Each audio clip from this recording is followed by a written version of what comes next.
আসসালামু আলাইকুম। নবম ও দশম শ্রেণীর সুপ্রিয় শিক্ষার্থী বন্ধুরা, তোমাদের স্বাগত জানিয়ে আজকের ক্লাস শুরু করছি। আজকে আমরা গতি অধ্যায়ের সৃজনশীল কোশ্চেন নিয়ে আলোচনা করব। এখানে আমি একটা উদ্দীপক এবং এই উদ্দীপক অনুযায়ী গ এবং ঘ নাম্বার প্রশ্ন লিখেছি।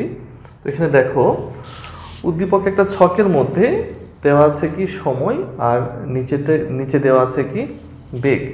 সময় যখন 0 তখন বেগ 4 মিটার পার সেকেন্ড, অর্থাৎ যেখান থেকে গণনাটা শুরু করা হচ্ছে এরকম। 2 সেকেন্ড যখন সময় তখন বেগ 8, 4 সেকেন্ডের সময় 12, 6 সেকেন্ডের সময় 16, 8 সেকেন্ডের সময় 18, 10 সেকেন্ডের সময় 20, আর 12 সেকেন্ডের সময় 10, 14 সেকেন্ডের সময় আবার 0। এখানে দেখো খেয়াল করে যে 4, 8, 12, 16, তার মানে 4 থেকে 16 পর্যন্ত, অর্থাৎ 0 থেকে 6 সেকেন্ড পর্যন্ত তার বেগ কিন্তু একইভাবে বৃদ্ধি পেয়েছে। কিন্তু 6 থেকে 10 সেকেন্ড পর্যন্ত আবার কিন্তু বেগটা ভিন্নভাবে বৃদ্ধি পেয়েছে। প্রথমে এখানে বৃদ্ধি পেয়েছে দিল দেখো 4 করে, 4, 4, 8, 8, 8, 4, 12, 12, 8, 4, 16। কিন্তু এখানে আবার বেগ বৃদ্ধি পাচ্ছে 2 মিটার পার সেকেন্ড করে, 16 আর 2 18, 18 আর 2 20। আবার এই 10 সেকেন্ড থেকে 14 সেকেন্ড পর্যন্ত তার বেগ আবার কি হচ্ছে, আস্তে আস্তে কমে যাচ্ছে। 20 থেকে হয়েছে কত, 10, 10 থেকে আবার কত, 0। তো প্রথমে এখানে বলেছে যে তৃতীয় সেকেন্ডে গাড়িটির অতিক্রান্ত দূরত্ব নির্ণয় করো। তো এখানে তৃতীয় সেকেন্ড বলতে এরকম একটা অঙ্ক আগেও তোমাদের করিয়েছি আমি, সেটাতে ছিল 20তম সেকেন্ডে অতিক্রান্ত দূরত্ব। তো ঠিক ওই একই রকম যে তৃতীয় সেকেন্ডে অতিক্রান্ত দূরত্ব আমাদের বের করতে হবে। আর তৃতীয় সেকেন্ড মানে কোনটা, 2 থেকে 3 সেকেন্ড পর্যন্ত যে সময় সেটা হচ্ছে তৃতীয় সেকেন্ড। তাহলে তৃতীয় সেকেন্ডের দূরত্ব বের করতে হলে আমাদের প্রথমে কি করতে হবে, প্রথমে আমাদের 2 সেকেন্ডের অতিক্রান্ত দূরত্ব বের করতে হবে, তারপর 3 সেকেন্ডের অতিক্রান্ত দূরত্ব বের করতে হবে, তারপর এই দুইটা মাইনাস করলেই আমরা তৃতীয় সেকেন্ডে অতিক্রান্ত দূরত্ব পেয়ে যাব। কিন্তু তার আগে আমাদের এইটার জন্য কি করতে হবে, গাড়িটির ত্বরণ বের করতে হবে। তো যেহেতু তৃতীয় সেকেন্ডটা 4 সেকেন্ড পর্যন্ত আছে, তাহলে প্রথমে 4 সেকেন্ড বিবেচনা করেই আমরা ত্বরণ বের করি। ঠিক আছে, তাহলে এখানে গ নাম্বারে দেখো কি লিখবো, এখানে আর একটু উপরে লিখি, এখানে কি লিখবো, প্রথম 4 সেকেন্ডের জন্য, প্রথম 4 সেকেন্ড এর জন্য কি লিখবো, আদিবেগ ইউ সমান সমান 0 মিটার পার সেকেন্ড, তাই ছিল না, 4 মিটার পার সেকেন্ড। শেষ বেগ কত হবে, ভি সমান সমান 12 মিটার পার সেকেন্ড। তারপর দেওয়া আছে কি সময় টি সমান সমান 4 সেকেন্ড। এখান থেকে আমরা কি বের করব, ত্বরণ এ সমান সমান কত। তাহলে কি লিখবো, আমরা জানি যে এ সমান সমান v minus u divided by t. তাহলে ভি এর মান 12, 4, আর নিচে হলো টি এর মান 4, তাহলে 8 হলে 2। অতএব এ সমান সমান 2 মিটার পার সেকেন্ড। এইবার এই যে ত্বরণ পেলাম, এই ত্বরণ দিয়ে আমরা কি করব, একবার 2 সেকেন্ডের জন্য দূরত্ব বের করব, আর একবার 3 সেকেন্ডের জন্য দূরত্ব বের করব। তাহলে 2 সেকেন্ডে অতিক্রান্তের দূরত্বের জন্য লিখব, তাহলে কি লিখব, 2 সেকেন্ড এ অতিক্রান্ত দূরত্বের জন্য কি লিখবো আমরা, দেখো 2 সেকেন্ডে অতিক্রান্ত দূরত্বের জন্য এখানে কি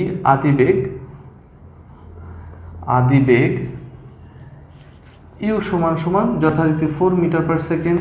তারপর ত্বরণ কত পেয়েছি, ত্বরণ যা ছিল তাই, এ সমান সমান 2 মিটার পার সেকেন্ড স্কোয়ার। তারপর সময় আমি এটাকে T2 ধরেই করলাম, হ্যাঁ, 2 সেকেন্ড। দূরত্ব S2 ধরে করলাম, 2 সেকেন্ডের জন্য S2। ঠিক আছে, তাহলে কি লিখবো, আমরা জানি যে S2 সমান সমান UT2 plus half a T2 square. তাহলে ইউ এর মান 4 into 2 plus half into 2 into 2 square, t এর মান 2 স্কোয়ার। তাহলে কত হবে, 8 প্লাস 2 কেটে গেল 4, তার মানে হলো কত, 12 মিটার। এইবার আমরা কি বের করবো, আবার 3 সেকেন্ডের জন্য, 3 সেকেন্ড এ অতিক্রান্ত দূরত্বের জন্য। এবার কি লিখবো, 3 সেকেন্ড এ অতিক্রান্ত দূরত্বের জন্য কি লিখব? যথারীতি আদিবেগ যা ছিল তাই, কারণ শুরু থেকে যেহেতু 3 সেকেন্ড, সুতরাং আদিবেগ প্রথমে যা ছিল তাই থাকবে, 4 মিটার পার সেকেন্ড। ত্বরণও ঠিক তাই, ত্বরণ এ সমান সমান 2 metre per second square.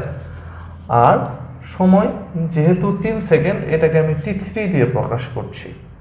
t3 দূরত্ব কত হবে তাহলে? s3 সমান সমান কত? তাহলে লিখি যে আমরা জানি যে s3 সমান সমান ut3 plus half at3 square.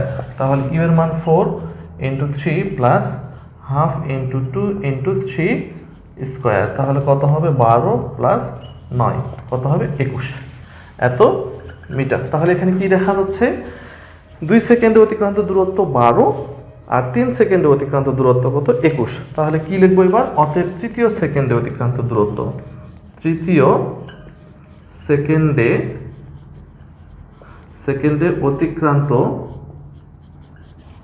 অতিক্রান্ত দূরত্ব কত হবে তাহলে?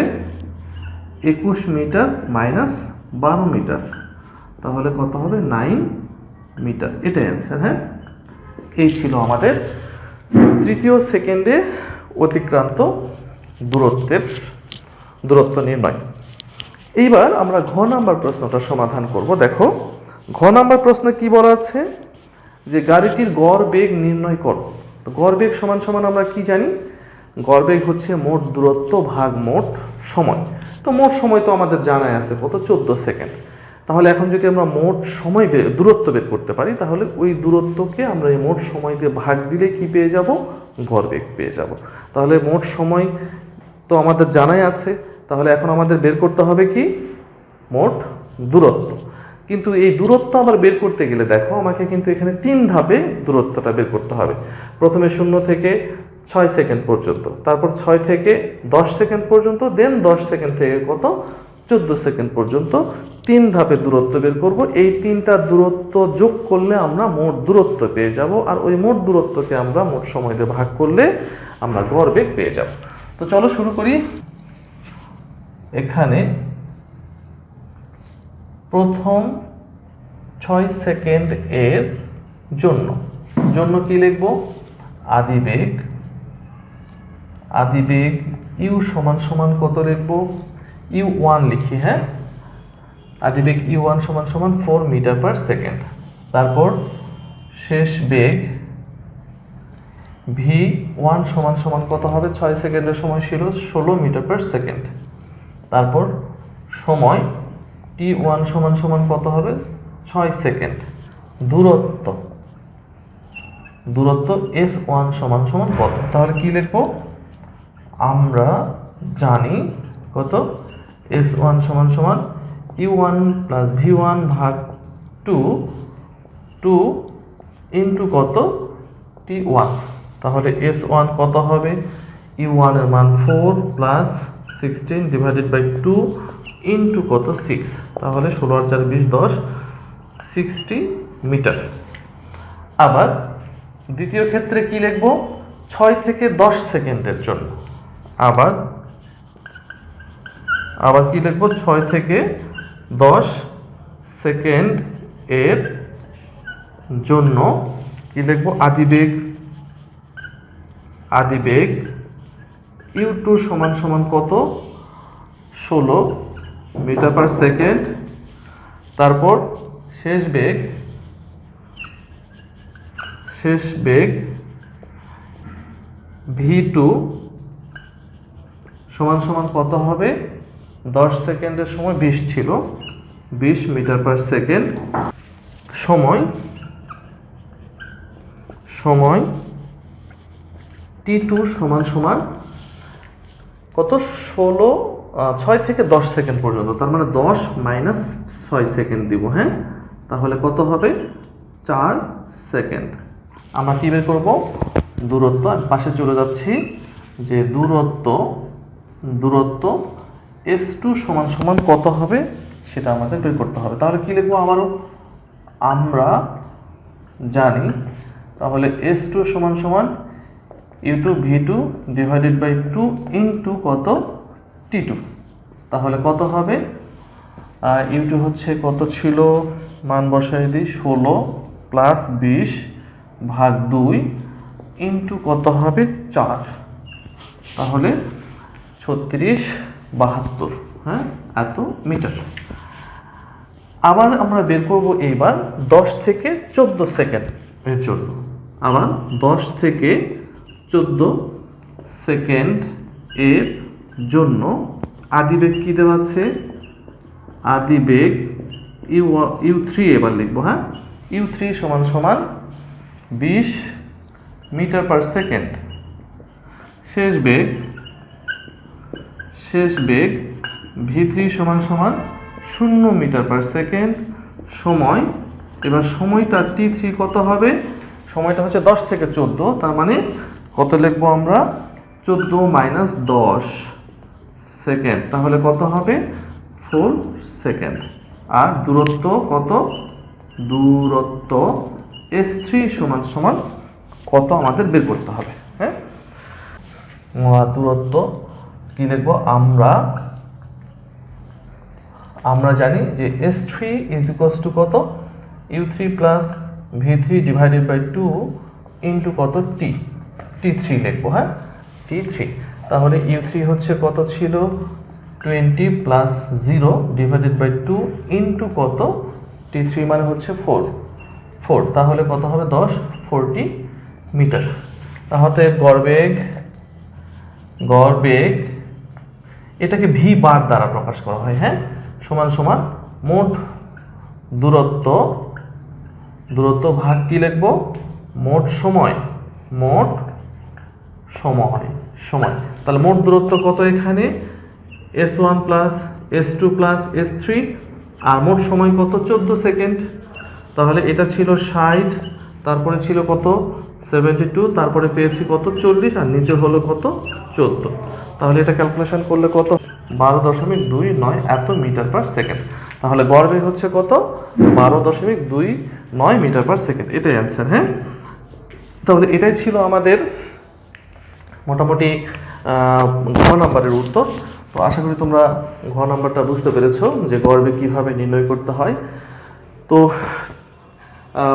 দ্বিতীয় অধ্যায় অর্থাৎ গতি অধ্যায়ের সৃজনশীল প্রশ্ন আপাতত এখানেই শেষ করতে হচ্ছে, কারণ এরপরে হয়তো বা আরও অন্য কোনো চ্যাপ্টারের গাণিতিক প্রশ্ন বা সৃজনশীল প্রশ্ন নিয়ে আলোচনা করতে হবে। তো এখানে আমি চেষ্টা করেছি তোমাদেরকে কিছু প্রশ্নের সলিউশন দেওয়ার জন্য, বাকিটা তোমরা বাসায় আরও নিজেরা চেষ্টা করবা, তাহলে ইনশাল্লাহ পারবা। তো সবাই ভালো থাকবা, সুস্থ থাকবা, এই কামনায়। আল্লাহ হাফেজ।